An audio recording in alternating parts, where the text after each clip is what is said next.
Hoje vamos dar uma olhada nos criminosos que foram idiotas o suficiente para contratar um assassino de aluguel em um fórum online, roubar um pinguim de um zoológico e postar sua própria foto de cadeia no Facebook, enquanto conferimos os criminosos mais burros que se acham mais espertos que a lei.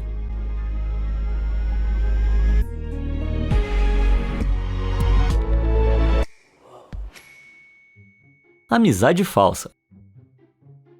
Todo mundo conhece alguém viciado em rede social, que não consegue passar um dia sem postar alguma coisa, mas em algumas situações, estar completamente online pode causar sérios problemas. Em 2009, um vigarista chamado Maxi Sopel fugiu depois de roubar $200 mil em uma fraude bancária em Seattle, Washington. Ele fez isso convencendo seus amigos a mentir sobre as suas rendas, para que eles conseguissem empréstimos para carros caros. Mas em vez de realmente gastar o dinheiro em veículos de luxo, eles usaram de maneira fraudulenta para financiar uma viagem a Las Vegas. Dizem que o que acontece em Vegas fica em Vegas, mas Maxi não ficou na cidade do pecado por muito tempo, já que ao descobrir que as autoridades estavam investigando seus crimes, ele decidiu se esconder em Cancún, no México. Só que em vez de se esconder, ele começou a festejar em casas noturnas e a se gabar do seu estilo de vida no Facebook, publicando fotos e postagens sobre sua aventura. As postagens revelavam que ele estava no México, mas a localização estava definida como privada, então a polícia não conseguiu descobrir exatamente onde ele estava. Quer dizer, até ele enviar uma solicitação de amizade para um cara que ele conheceu numa festa. Só que esse cara era um ex-funcionário do Departamento de Justiça dos Estados Unidos. A polícia localizou o ex-funcionário na lista de amigos de Maxi e o reconheceu. Então o contatou para explicar a situação. Ele então confirmou que, embora não tivesse ideia de que Maxi era fugitivo, o havia conhecido em Cancún. Isso levou os policiais à localização de Maxi e a polícia finalmente encontrou e prendeu o homem em 2010, antes de condená-lo por 4 acusações de fraude. No fim das contas, Maxi recebeu uma sentença de 33 meses, além de uma multa pesada de $150 mil por seus crimes. E é uma loucura pensar que ele foi preso por causa de algumas postagens no Facebook e uma solicitação de amizade equivocada. Que contraste, hein? Da ostentação pra cadeia. Sequestrando a história. Trabalhar como um acadêmico é prestigioso, intelectual e muito entediante. Então, em 1997, um especialista em guerra civil e funcionário do arquivo do estado de Nova York, chamado Daniel D. Laurello, decidiu colocar um pouco mais de emoção na sua vida se voltando para o crime. Daniel começou a roubar artefatos históricos no trabalho e vendê-los no eBay, e o seu roubo incluía uma carta de 1823, escrita pelo ex-vice-presidente John C. Calhoun para um general de Nova York. Calhoun serviu sob os presidentes John Adams e Andrew Jackson. Então o artefato é uma peça muito especial na história americana. E em 2008, Daniel o vendeu por apenas $1.700. Mas no final das contas, foi Daniel quem pagou o preço. Um ex-professor de história chamado Joseph Romero encontrou o anúncio no eBay e reconheceu a carta na hora. Ele sabia que ela deveria estar em poder da Biblioteca Estadual de Nova York. Então era óbvio que a pessoa que a vendia no eBay, também conhecida como Daniel, a tinha roubado. E convenhamos que tentar vender artefatos roubados para nerds de história que sabem tudo sobre eles é algo bem burro. E a descoberta do professor Joseph levou uma investigação completa. E ela revelou que entre 97 e 2008, Daniel havia roubado mais de 1.600 livros e documentos raros bem debaixo do nariz de todos. Sem surpresa, ele foi imediatamente preso, condenado a até 6 anos de prisão e multado em $125 mil. Mas as autoridades só conseguiram recuperar 90% dos materiais que ele tinha roubado e vendido. Então, parece que Daniel também vai entrar para os livros de história, já que suas ações causaram o desaparecimento de mais de 100 artefatos preciosos de Nova York. Defesa idiota. Quando eu era criança, eu falei pra minha tia Juraci que a comida dela era muito salgada. E desde então aprendi que depois que você fala algo não tem como voltar atrás. Mas embora eu tenha levado uma bronca dela, em 1985, um criminoso chamado Dennis Newton teve que enfrentar toda a força da lei quando se pronunciou incorretamente durante o julgamento por assalto à mão armada. Dennis era suspeito de roubar uma loja de conveniência em Oklahoma. E ao comparecer ao tribunal, ele achou que seria uma ótima ideia dispensar advogados e se autorrepresentar. apresentar. A princípio, ele estava argumentando sua defesa muito bem, mas quando o gerente da loja testemunhou que Dennis era o ladrão, o criminoso explodiu em fúria e gritou: "Eu devia ter explodido a porcaria da sua cabeça." Um silêncio incrível se instalou no tribunal, e ao perceber que acabou de admitir o seu crime, ele acrescentou sem muita convicção: "Se eu tivesse sido a pessoa que estava lá, né?" Que ato falho. Após o seu desabafo, tudo se resolveu, e levou menos de meia hora para o júri condená-lo a pena de 30 anos. Pra ser sincero, tô surpreso que tenham demorado tanto. Contratando assassino.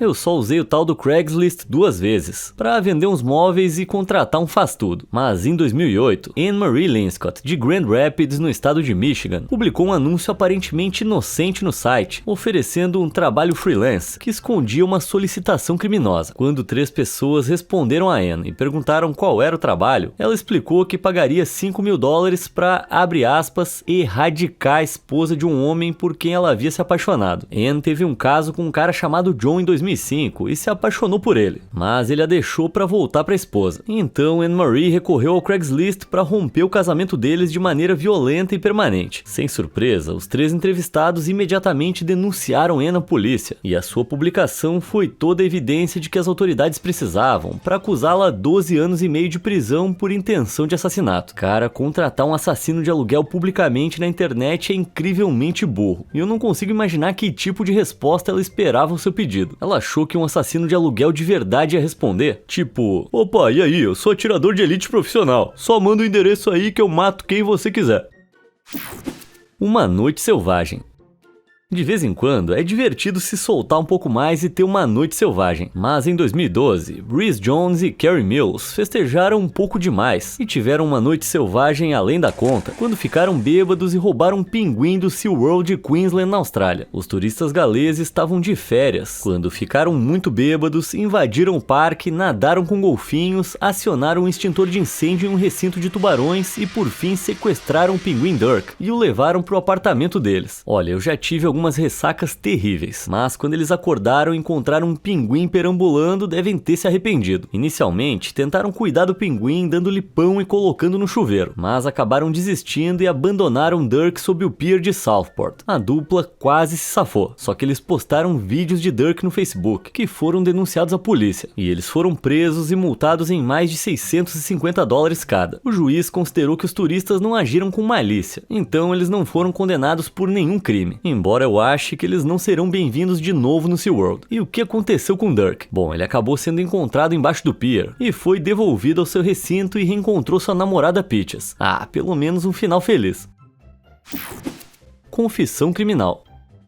Honestidade nem sempre é a melhor política, e às vezes dizer a verdade pode arruinar sua vida. Foi o caso de James Washington, um detento de 61 anos da prisão de Turney Center, em Nashville, que sofreu um terrível ataque cardíaco em 2009, enquanto cumpria uma pena de 15 anos por tentativa de homicídio. Para a maioria das pessoas, ir preso e ter um ataque cardíaco parece o pior pesadelo, mas enquanto James jazia em seu leito de morte, ele piorou a sua situação 1000 vezes, ao revelar o seu segredo mais profundo e obscuro a um guarda prisional. O condenado realmente achou que ia morrer, então confessou ser o homem que cometeu um homicídio brutal que permanecia sem solução desde 1995. A investigação havia sido abandonada devido à falta de evidências de DNA, então James decidiu finalmente limpar sua consciência, mas para sua surpresa ele se recuperou totalmente do ataque cardíaco, e quando sua saúde começou a melhorar, as autoridades puderam acusá-lo do crime. James tentou retirar sua confissão após sobreviver, mas o estrago já estava feito, e a sua sentença de 15 anos foi elevada para prisão perpétua de pelo menos 51 anos no caso de 1995. Então, quando James recebeu alta do hospital, voltou para a prisão sem data de soltura, e ele está preso até hoje. Tudo graças à sua honestidade e às maravilhas da medicina moderna. Pagando o preço. Graham Price era um cara monótono com trabalho monótono, até que o inglês de 58 anos decidiu se dar mal e roubar $13 milhões de um banco. Esse Walter White da vida real trabalhou em um banco britânico chamado Halifax, no cargo de consultor financeiro, ou seja, ele dava consultoria financeira aos clientes, mas em vez de dar conselhos genuínos, ele se aproveitava de clientes desavisados, dizendo-lhes para investir dinheiro com ele pessoalmente, enquanto prometia que poderia usar o seu conhecimento financeiro para dobrar os investimentos. investimentos. Então ele gastava o dinheiro deles em férias de luxo, carros novos e no seu sério problema com jogos de azar, que envolvia principalmente apostas em corridas de cavalos. Quando os investidores começavam a exigir seus retornos, ele usava o dinheiro de novos investidores para pagá-los de volta, como um grande esquema de pirâmide. Ele recebeu cerca de 4,2 milhões de dólares de clientes, e quando esse dinheiro finalmente acabou, ele começou a desviar fundos diretamente do banco, roubando 9 milhões de dólares do Halifax enquanto trabalhava. Incrivelmente, ele conseguiu executar essa operação de 2001 a 2004 sem ser pego. Mas um dia, um auditor que inspecionava o banco encontrou um pedaço de papel escondido em um cofre e descobriu que era uma nota promissória manuscrita de Graham, que declarava abertamente que ele havia tomado emprestado 9 milhões de dólares do Halifax. Ele era tão viciado em jogos de azar que realmente achava que ia ganhar muito e pagar o banco de volta. Então ele deixou o bilhete no cofre para explicar que não havia roubado dinheiro. Ele estava só pegando emprestado até ganhar. Ele esperava que o banco entendesse e o deixasse sair dessa. Mas infelizmente o banco e a polícia não aceitaram essa explicação. Então o pedaço de papel serviu apenas como uma confissão e Price foi prontamente preso e condenado a 12 anos de prisão em 2005. Infelizmente, alguns dos clientes de Price nunca recuperaram seu dinheiro e o seu esquema os levou à falência completa. Mas o criminoso não se desculpou muito. Ele disse à polícia que havia sido preso cedo demais e que teria conseguido pagar tudo de volta se tivesse mais uma semana para apostar em cavalos, pois certamente ia ganhar. Pode crer, amigão. Imagem incriminatória. As redes sociais são uma ótima maneira de se conectar com outras pessoas e também uma ótima maneira de conectar a polícia a criminosos burros. Em 2016, Donald Pilger era procurado em Ohio e na Georgia por dirigir sob influência de álcool, por vandalismo e por incêndio criminoso. Então é justo dizer que esse cara estava em apuros, mas ele não se deu ao trabalho de comparecer ao julgamento em Ohio, o que forçou a polícia a divulgar uma foto dele na internet e pedir ajuda ao público para localizá-lo. Donald viu a publicação e não gostou muito da sua foto, então decidiu enviar uma selfie posada para a polícia e perguntar se eles poderiam trocar. Tenho certeza de que Donald achou a resposta hilária, mas ela se espalhou pela internet e atraiu muita atenção para o caso. Então a polícia logo começou a receber muitas dicas de pessoas que o tinham visto na Flórida. Isso permitiu que eles localizassem Donald e o prendessem, tudo graças à sua selfie autoincriminatória. Mas ele não tá sozinho, e em 2016, um cara da Flórida chamado Mac Yearwood cometeu um erro semelhante após um caso de agressão na cidade de Stuart. Quando a polícia chegou, Yearwood fugiu do local, o que iniciou uma caçada. Então, quando a polícia começou a investigá-lo na internet, descobriu que ele tinha atualizado a sua foto de perfil do Facebook para um cartaz antigo de procurado, que revelava que ele tinha outros 2 mandados de prisão por agressão no condado de Citrus, na Flórida, a cerca de 340 quilômetros de distância. Então, a polícia conseguiu o endereço dele, o localizou e o prendeu pelos crimes que cometeu em Stuart e no condado de Citrus. Tudo isso porque o cara não quis tirar uma selfie comum. Confissão na pele.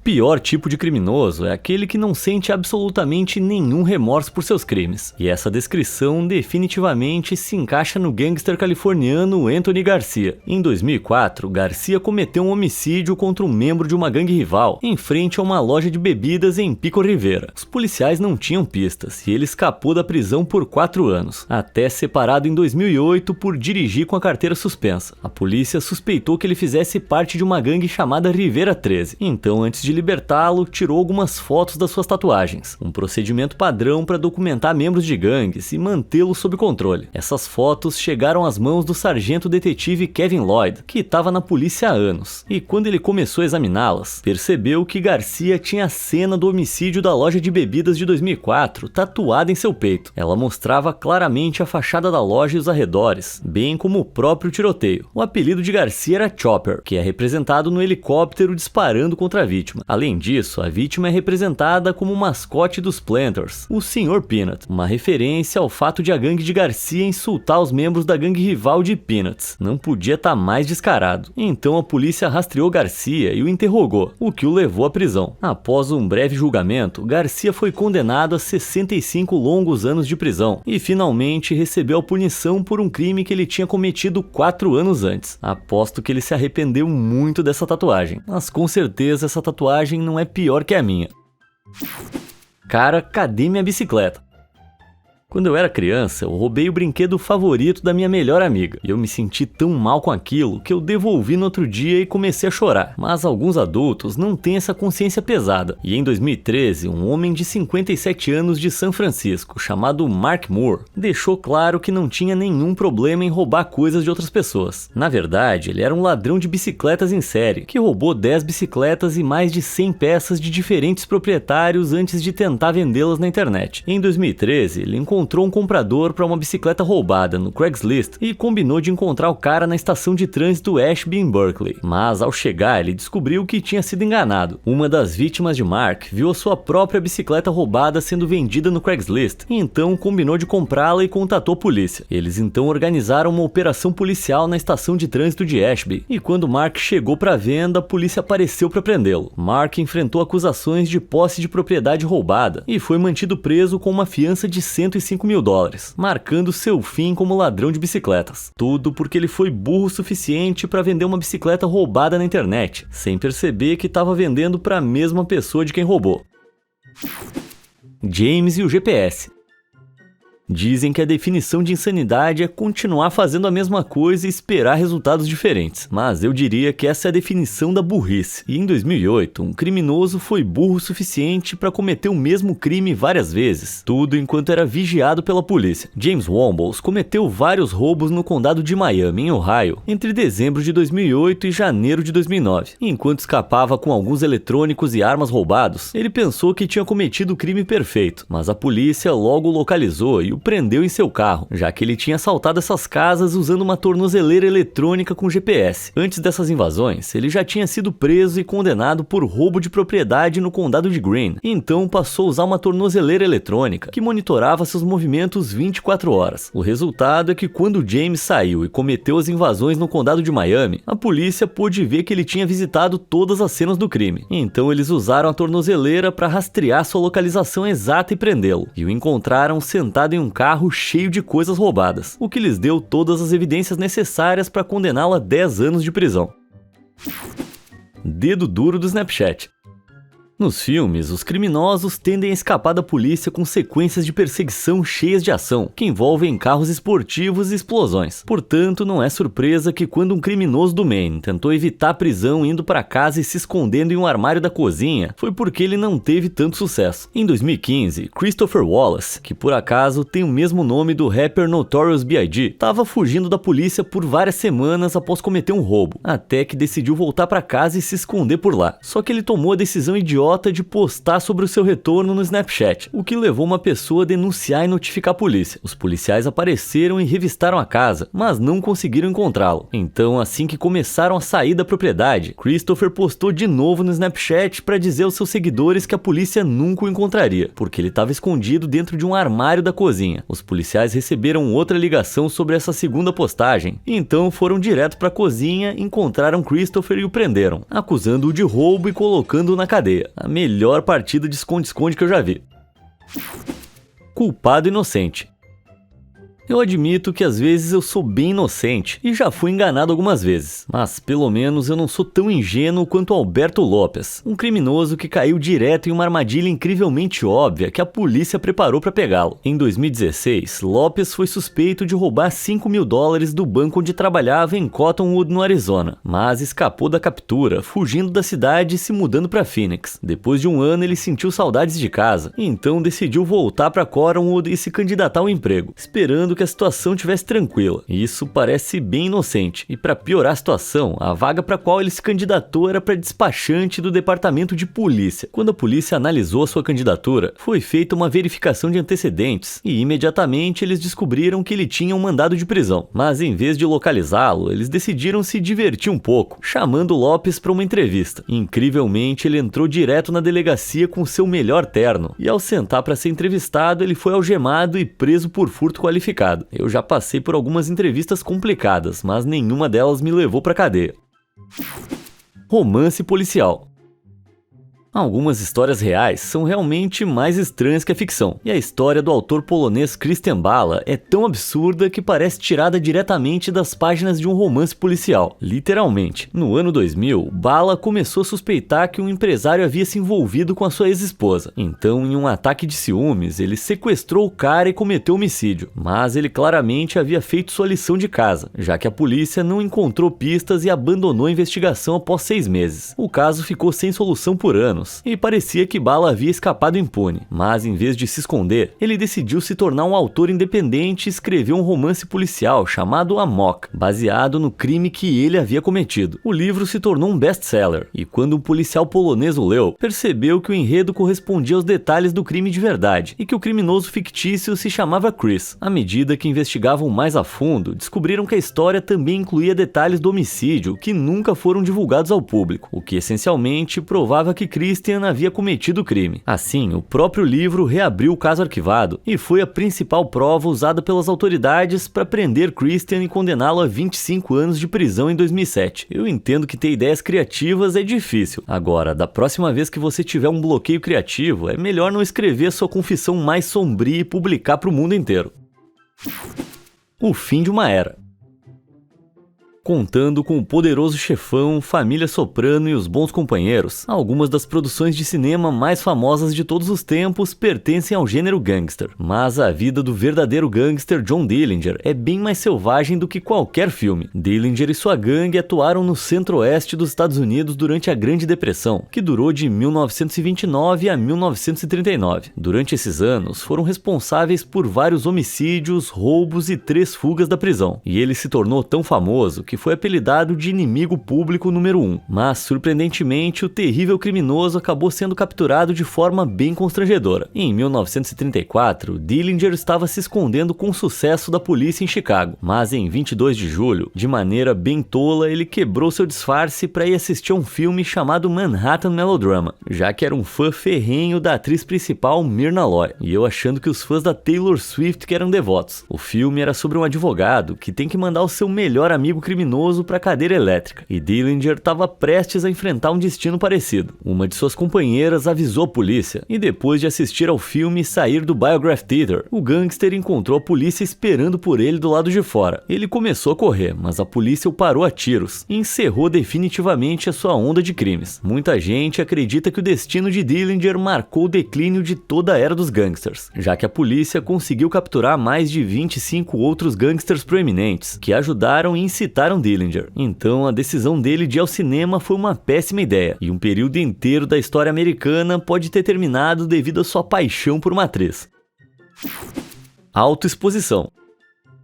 Várias vezes eu já quis rebater comentários maldosos nos meus vídeos, mas eu consigo ignorar os haters e pensar bem no que eu vou publicar no YouTube. Mas infelizmente nem todo mundo consegue se conter aqui nessa plataforma. E em 2012, uma jovem de 19 anos, chamada Hannah Sabata, roubou com sucesso um carro e mais de $6 mil de um banco no Nebraska, antes de postar sobre isso no YouTube. Em um vídeo intitulado Ladra de Bancos, ela descreveu em detalhes como pegou o carro e roubou o banco com uma arma, além de exibir o dinheiro roubado para a câmera. Ela também disse que iria às compras no outro dia, mas não conseguiu fazer isso porque os policiais viram o vídeo e foram até a casa dela para prendê-la na manhã seguinte. Resposta rápida. Hannah foi condenada a 10 a 20 anos pelo assalto a banco, mostrando ao mundo exatamente o que se ganha por se gabar dos seus crimes na internet. Aliás, a única coisa que eu aprovo no vídeo dela foi a menção de quanto ela gostava de Green Day. Inclusive, acho que ela é a própria American Idiot.